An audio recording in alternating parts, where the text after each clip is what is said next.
Salut, moi c'est Adrien, bienvenue sur cette nouvelle leçon de notre série Introduction à la guitare et à l'improvisation africaine.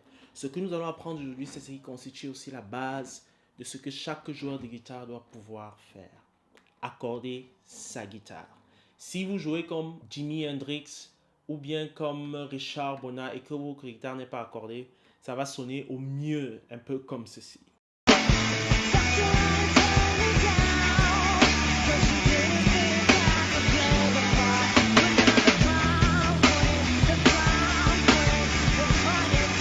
Put your hands in the air.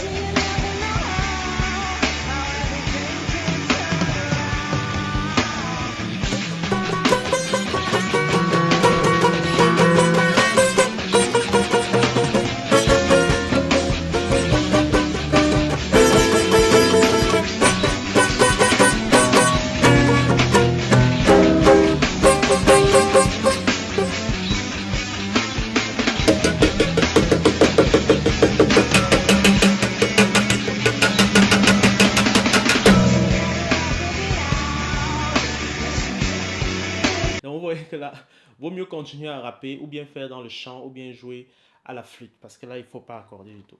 Mais si c'est la guitare que vous voulez jouer, apprenez à accorder, c'est important.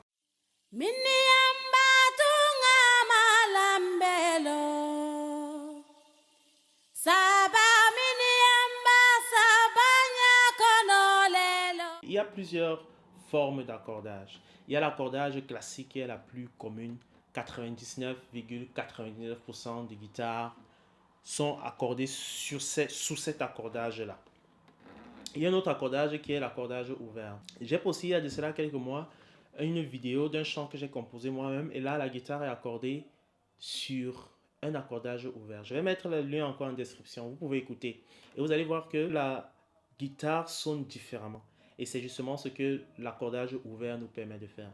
Quand nous allons apprendre à jouer la musique malienne, béninoise, quand nous allons essayer de transposer le son de la kora dans la guitare ou bien du goni dans la guitare, nous allons devoir utiliser cet accordage-là. Mais ça, c'est un autre thème pour un autre jour. Aujourd'hui, on apprend l'accordage classique. Ce que vous devez savoir, c'est que l'accordage classique est basé sur ce qu'on appelle les degrés de 4. Degrés de 4, si vous avez Do, Ré, Mi, Fa, Sol, La, Si, Do, le quatrième doigt, c'est le Fa. Donc, dans la gamme de Do, le Fa représente le quatrième degré. Ça, c'est super simplifié. Et je vais mettre en description un lien où le principe des degrés est expliqué plus profondément pour ceux d'entre vous qui sont intéressés à la théorie musicale. Ok, donc, retenez, c'est le degré de 4. Ça veut dire que la note que j'ai à vide sur une corde correspond au quatrième degré. Non, c'est l'inverse. La note que j'ai sur la corde d'en bas, sur la cinquième ici par exemple, correspond au quatrième degré de la note que je dois avoir sur la corde d'en haut, donc sur la sixième. Ouais, et ainsi de suite. La première étape pour accorder la guitare, c'est d'avoir au moins une corde où vous êtes sûr qu'elle est accordée, parce qu'elle va vous servir de référence. Mais comment est-ce que vous voulez savoir que cette corde-là est accordée? Pour les débutants, vous ne pouvez pas savoir parce que vous n'avez pas encore l'oreille affinée. En fait, il faut avoir ce qu'on appelle l'oreille parfaite, the perfect pitch, pour pouvoir savoir que, ok, ça là, cette note-ci, elle sonne sur sol, cette note-ci, elle sonne sur mi, etc. Ça, il y a très peu de personnes qui peuvent le faire. Mais ce que je faisais quand j'apprenais encore à jouer à la guitare, c'est que j'avais des chants, je m'étais retenu quelques chants, et je savais dans quelle tonalité elles étaient. Il y avait par exemple Henri Duconquet, C'est la vie. Je savais qu'elle était en mi, que le chant était en mi. Je vais mettre en description le lien où j'enseigne comment jouer ce chant-là. Donc je savais que le chant était en mi, et j'écoutais la fin du chant. En général, la dernière note du chant correspond à la note de la tonalité sur laquelle le chant est basé. Donc, le chant était en mi et la dernière note était le mi. Donc, j'attends la dernière note et puis, ou bien la première en général. Mais la dernière note est plus facile à saisir. Et puis, j'accordais la corde, la sixième ou la cinquième corde en fonction de ça. Donc, cherchez-vous 2 ou 3 chants que vous aimez et retenez dans quelle tonalité elles sont. Et au meilleur des cas, il faut que cette tonalité-là corresponde à une des cordes quand elle est à vide. Donc, soit Mi, ou bien je vous dis comment les cordes doivent être accordées. Celle-ci doit vibrer au mi, la, ré, sol, si et mi. Ok. Donc là, vous avez vu que la guitare, elle n'est pas accordée du tout. Donc, ne vous en tenez pas à ce que vous écoutez là. Mais c'est ça. De toute façon, je vais mettre encore une image ici, ou bien une animation pour que vous ayez du visuel. Donc, sol, mi, la, ré, sol ou si. Cherchez un des chants qui est sur l'une de ces tonalités-là et vous savez que ok, ça correspond à cette corde à vide. Ça va vous aider. Il faut avoir un peu de précision musicale dans l'oreille, mais ça, vous ne pouvez pas l'avoir si vous êtes débutant. Ce n'est qu'avec le temps, practice makes perfect, que vous allez pouvoir être plus précis dans l'accordage même. Ok? Quand vous savez déjà que ok, j'ai ma corde et elle est accordée, vous allez l'utiliser comme référence. Ici, là, c'est la 4e corde. Donc, j'ai le ré. Et je crois qu'elle est accordée. Elle me sonne un peu bizarre, mais je crois qu'elle est accordée. Attendez, je prends l'accordeur, j'essaye, je vérifie. Ah, voilà. Elle est accordée. Elle vibre vraiment au ré. Donc, je me sers donc d'elle. Et c'est ici que le principe de l'accordage classique se trouve. Il faut que la note qui est sur la 5e case d'une corde, ici par exemple le 6, la 6e corde, il faut que cette note-là soit la même que la corde qui la suit à vide. Vous voyez, donc il faut que je touche ici et qu'elle corresponde à la 5e corde à vide. Il faut que la 5e ici corresponde à la 4e à vide. Il faut que la 4e ici corresponde à la 3e à vide. Et à la 3e, il y a l'exception à notre règle. Sur la 3e, il faut que la note sur la 4e case, et non pas la 5e comme les autres, sur la 4e case, soit égale, soit la même que la note sur la 2e corde à vide. Pour la 2e, on revient sur la 6e case, il faut que la note sur la 5e case soit égale à la note de la 1re corde à vide. Donc c'est ça le principe. Je pose mon doigt sur la 5e case, 4e corde, parce que c'est elle ma corde de référence, et j'écoute ce qu'elle dit. Maintenant je touche la 3e corde à vide. Et j'écoute si elle sonne pareil. Elle ne sonne pas pareil du tout.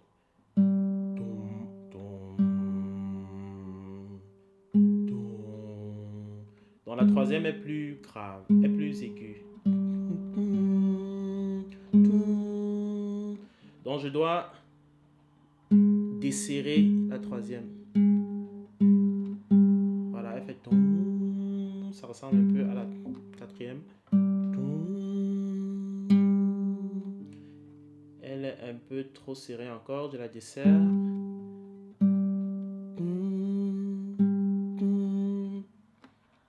Ça va. Je crois qu'elle est encore trop serrée, je la desserre un peu.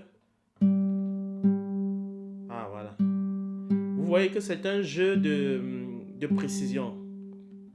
Et c'est un truc que vous ne pouvez pas avoir du jour au lendemain.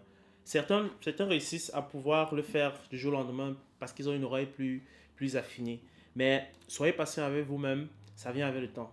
Plus vous allez le faire, plus vous allez accorder, plus vous allez être précis dans votre discernement des accords. Sinon, utilisez un accordeur. Il y a sur les téléphones Android, les iPhones, la possibilité de télécharger des applications et de le faire. Elles sont plus précises et ça va certainement plus rapidement. Donc voilà. Ok, je considère que ma 3e corde est accordée, mais je ne suis pas vraiment sûr. Je crois qu'elle est encore un peu trop aiguë.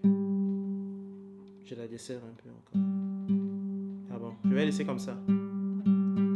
Ok, pour jouer à la maison, je laisserai comme ça, mais si je dois faire un truc sérieux, je vais encore utiliser mon accordeur pour vérifier.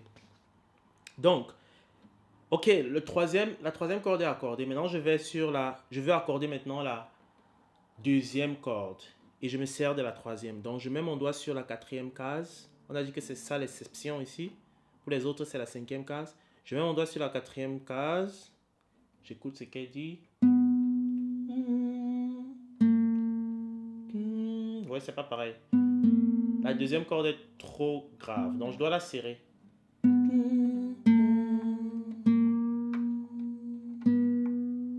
Voilà. Pareil, ça se rapproche. Oui. Je la serre encore un tout petit peu. Si vous doutez, c'est mieux de serrer un peu plus que ce que vous pensez. Parce qu'en jouant, en général, les cordes se desserrent. Donc, vaut mieux qu'elles soient un tout petit peu plus serrées que moins. Que trop peu. Voilà, je laisse comme ça. J'accorde maintenant la troisième. La première.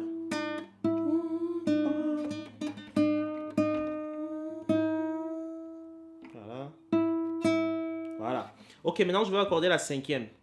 Je touche la cinquième à vide. Je touche la cinquième sur la cinquième case. Et la quatrième à vide. La cinquième ici, elle est trop grave. Donc je dois la serrer.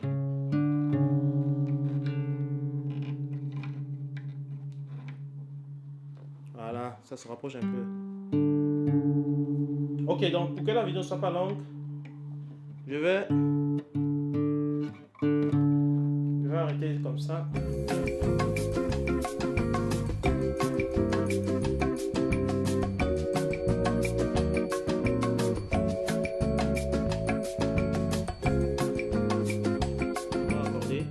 Prenez votre temps, soyez vraiment patient. Parce que si vous jouez avec une guitare qui n'est pas accordée, ça va un peu sonner comme ce qu'on a entendu au départ. Là. Et personne ne veut entendre une guitare comme ça. Ok.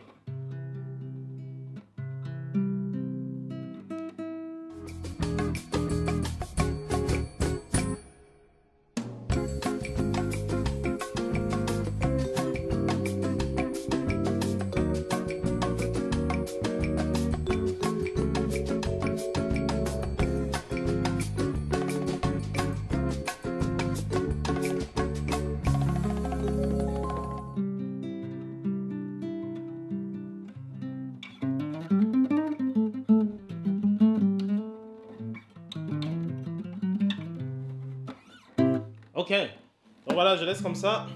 Mais vous avez compris le principe. Encore une fois, soyez patient avec vous-même. Ça peut être frustrant, surtout si vous êtes au début et que votre oreille n'est pas encore affinée. Practice makes perfect. Donc, c'était tout pour la vidéo d'aujourd'hui. Abonnez-vous si vous n'êtes pas encore abonné. Appuyez sur like si vous avez aimé. Et partagez sur votre Facebook pour que les autres puissent aussi en profiter. Ciao!